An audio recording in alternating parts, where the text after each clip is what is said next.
The Welcoming Garden card kit creates 9 cards, 3 each of 3 designs. So here we have this gorgeous floral garden background. Look at that wrought iron fence or gate there.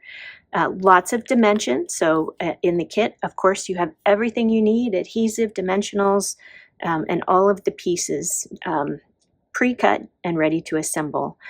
I have added as a free gift to you this black mat here just to help that pop a little bit more. It just, I think, helps frame it better. So I will have 3 of those in your kit for you.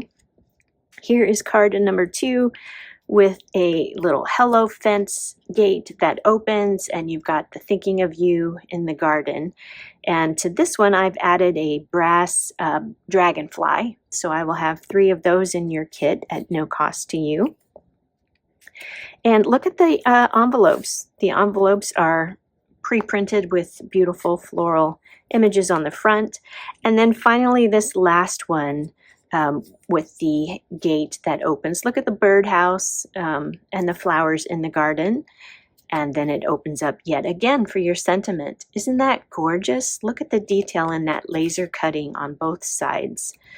And so here you see a couple of brass birds that I will include in your kit at no charge as well. The Welcoming Garden card kit. You can find this kit and more on my website, creatingwithchristine.com.